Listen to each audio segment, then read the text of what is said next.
کچھ حصہ فواحش کا ہوتا ہے، گناہوں کا، اور کچھ خبروں کا ہوتا ہے، وہ بھی سچی جھوٹی مکس کر لیتے ہیں۔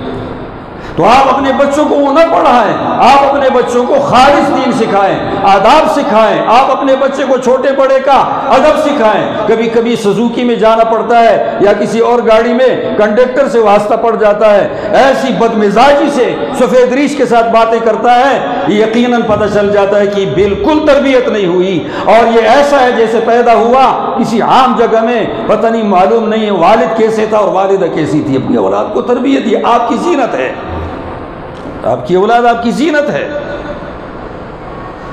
یہ تربیت یافتہ ہو گئی، یہی بات آپ کا بچہ مثال کے طور پر کوئی آدمی نائی ہے، نائی کا پیشہ کمزور پیشہ شمار ہوتا ہے، ورنہ نائی بھی خوش ہو جائے الحمدللہ میں نائی ہوں، کیونکہ حلالی تو ہے، حرام سے تو پیدا نہیں ہوا، ولد الزنا سے تو بہتر ہے، گواہوں کے موجودگی میں نکاح ہوا تھا تو خوش ہو جائے۔ لیکن اس کا بیٹا وہ اگر عالم بنے، حافظ بنے، قاری بنے اور دینی منصب کو سنبھالنا شروع کر دے، اللہ کے فضل و کرم سے اس کے خاندان سے یہ عار ختم ہو جاتا ہے۔ تو دیکھو بیٹا زینت بن گیا اپنی خاندان کے لیے۔ میرے علم میں موجود ہے، مانسہرہ میں مولوی صاحب ہیں کہ وہ اس قوم سے تعلق رکھتا ہے، آج وہ داغ سارا ختم ہو گیا، اور آج کل یہ سارا کام چلا گیا بازار اور دکانوں میں، انہوں نے یہ کام ہی چھوڑ دیا۔ میں کہتا ہوں یہ داغ اور کمزوری کو ختم کر دیتا ہے۔ ہم سب کو یہ کوشش کرنی چاہیے، اور بعض اوقات تربیت نہیں ہوتی تو نہ ہونے کے وقت سید ہوگا، سواتی ہوگا، کسی بڑی قوم کا ہوگا، کسی بھی برادری سے ہوگا، عوان ہوگا، جدون ہوگا، وہ ایسے برا نامناسب کام کر لے گا کہ ساری دنیا پریشان ہوگی، ایسا نامناسب کام کر لے گا ساری دنیا اس سے پریشان ہوگی۔ اور میں کہتا ہوں شکر ہے کہ پرویز مشرف ایک تھا، اگر یہ دو ہوتے دنیا اجڑ جاتی، پوری دنیا کو خرابی کر دیتے۔ تو میرے محترم دوستو، اپنی بچیاں پردہ سکھاؤ، بچوں کو شرافت سکھاؤ، بڑوں کا ادب سکھاؤ، علم سکھاؤ، قرآن مجید کا حافظ بناؤ۔ اور کہے بھائی کھائے گا کہاں سے، تو خدا کی قسم سے میں کہہ دیتا ہوں، اللہ کے فضل و کرم سے میں 1987 سے لے کر آج تک پڑھا رہا ہوں۔ ان علماء کو پتہ ہے جیسے ہمارا گزران ہوتا ہے، خدا کے فضل و کرم سے میں تقریباً یہ 8 سال یا 9 سال ہوئے تھے، میں نے قرض کو پہچانا ہے کہ قرض کیا چیز ہے۔ اس سے پہلے میں نے قرض کو نہیں پہچانا کہ قرض ہے کیا۔ اس کم آمدن میں اللہ برکت ڈال لیتا ہے، قرض نہیں ہے۔ اور بچے میرے کتنے ہیں موجودہ ہمارے گھر کے اندر، جتنے ہیں 18 19 20 آدمی ہمارے گھر میں اب بھی موجود ہے۔ میں ایک آدمی ہوں الحمدللہ خدا کے فضل و کرم سے۔ یہ وہاں سکھائے گا من حیث لا یحتسب، قرآن مجید میں آیا ہے، جہاں سے کوئی گمان نہیں۔ اور اپنی اولاد آپ اپنے گھروں میں جید علماء، اللہ والے، نیک لوگ جو آپ کی نظر میں نہیں، کسی سے مشورہ لے کر نیک لوگوں کو گھروں میں بلاؤ، اپنے بچوں کے سامنے تعارف کراؤ، ان کو کہو میرے بچے کے سر پہ ہاتھ رکھ دو، یہ بچے پہ دم ڈال دو، اس کے لیے دعا کر لو۔ دعا ضائع نہیں جاتی، کوئی مستجاب الدعوات ہوتا ہے، کسی جھاڑی کو خالی نہ سمجھو، کسی میں شیر بھی سویا ہوگا۔ کچھ علماء میں اللہ کے اولیاء بڑے بڑے لوگ بھی موجود ہیں، کسی کا لعاب آپ کے چھوٹے بچے کے منہ میں چلا گیا، یہ لعاب جاتا ہے تو پھر اس کی وجہ سے وہاں برکتیں شروع ہو جاتی ہیں۔ ہماری ایک شاگرد تھی ابٹاباد میں، 18 19 سال میں نے وہاں بھی پڑھایا ہے، یہاں سے جا کر وہاں پڑھا کر واپس آ گئی۔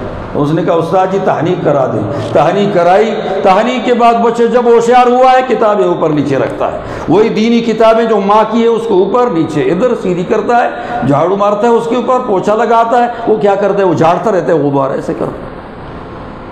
تحنیک کہ سب سے پہلے کسی اچھے آدمی کا لعاب آپ کے بچے کے منہ میں جائے، کسی اچھے قاری کے پاس رکھ دو، کسی اچھے استاد کے پاس رکھ دو، آپ خرچے کر لو، اپنے گھروں میں علماء کو بلاؤ، علماء کے پاس لے جاؤ، آپ کے گھروں میں علماء پیدا ہوں گے، محبت بھی ہوگی اللہ کے فضل و کرم سے۔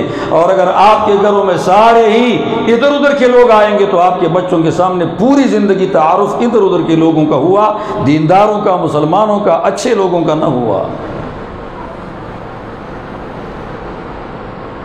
یہ خیال رکھنا چاہیے، بچوں کی تربیت باپ کی ذمہ داری ہے، ماں کی ذمہ داری ہے، لیکن ماں کی اتنی نہیں، آپ کی زیادہ ہے باپ کی۔ ماں حکمت نہیں رکھتی، باپ حکمت رکھتا ہے وہ حکمت سے تربیت کر لے۔ دارالعلوم دیوبند میں ایک قاری صاحب تھے، اس کے بیٹے دورہ حدیث تک پہنچے تو انہوں نے کہا کہ ہم جاتے ہیں جی کالج پڑھتے ہیں۔ وہ قاری صاحب وہاں پڑھاتے تھے تقی الاسلام، ہم کالج پڑھتے ہیں۔ والد صاحب نے دونوں بیٹوں کے لیے کتابیں خریدی، بخاری شریف، مسلم شریف، ساری حدیث کی کتابیں خریدی بھی لائی ہیں۔ اٹکل سے کام کیا، کتابیں لا کر رکھ دی۔ ان کو کہا بیٹو یہ بات ہے کہ یہ کتابیں میں نے تمہارے لیے خریدی، تم کہتے ہو ہم کالج میں جاتے ہیں، ابھی 7 درجے پڑھ کر جاتے ہو، ابھی یہ کتابیں بھی میری ضائع ہو رہی ہے، اس کو واپس کروں۔ میں تو اتنا زیادہ پڑھا لکھا نہیں ہوں، میں تجوید پڑھاتا ہوں، تم نے ابھی تک پڑھا۔ یہ مولانا حسین احمد مدنی پھر نہیں ملے گا۔ کالج میں ہر قسم کے مل جائیں گے، وہ تو دنیا کا ہنر ہے، لیکن حسین احمد مدنی پھر نہیں ملے گا۔ تو ایسا کیوں نہیں کرتے کہ حضرت مدنی کے سامنے اس سال پڑھو، پھر اس کے بعد فارغ ہونے کے بعد اگر کالج جاؤ تو جاؤ، پھر مرضی ہے۔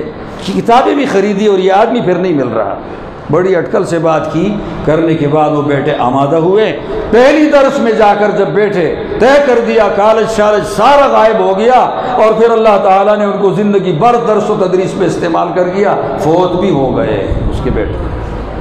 کوشش کرو، اللہ تعالیٰ مجھے اور آپ سب کو توفیق عطا فرمائے۔ اپنی آمدن میں مدارس کے تعاون کا جدا رکھو۔ یہ پاکستان کے سارے مدرسے، یہ آپ غریب عوام، درمیانے متوسط درجے کے عوام، یہ اس کے پیسوں سے چلتے ہیں، اور اللہ نے مہربانی کی ہے، ہاتھ نہیں روکنا، ہاتھ آگے بڑھانا ہے۔ بڑے لوگوں کا مال یہاں نہیں لگتا، وہ جو بڑے بڑے ہیں سردار سب کو پتہ ہے، لگتا ہے جی، بہت بڑے لوگوں کا مال نہیں لگتا، وہ سارا ادھر ادھر لگتا ہے، کوئی کدھر جاتا ہے کوئی کدھر جاتا ہے، وہ مال بڑھانے میں لگتا ہے، باقی اوروں کا یہاں لگتا ہے۔ اللہ مجھے اور آپ سب پر فضل بھی فرما دیں، اور اللہ رب العالمین مہربانی فرمائے۔ اور میری یہ بات بھی یاد رکھ لو یار کہ 25 تاریخ کو پھر بھی یاد رکھو، 25 جولائی ہے نا، اس کو پھر بھی یاد رکھو۔ آئندہ ذرا خیال کرو، 25 جولائی پھر آئے گی کبھی بھی، جو تاریخ ہے اس آخری دن کا جس میں پرچی پڑتی ہے، اور اس سے پہلے ذرا سوچو، ایسا نہ ہو بعد میں پشیمان ہو جائے۔ کوئی برائی کر لے خدا نہ خواستہ، وہ پہلے سوچے تو نہ کرے گا، کر لے تو بعد میں بچہ چٹھی ہو جاتا ہے، پھر پشیمان تو ہوتا ہے لیکن وہ وقت واپس نہیں آتا۔ اللہ مجھے اور آپ سب کو سمجھ دے، اللہ تعالیٰ مہربانی فرمائے۔ سبحان ربک رب العزت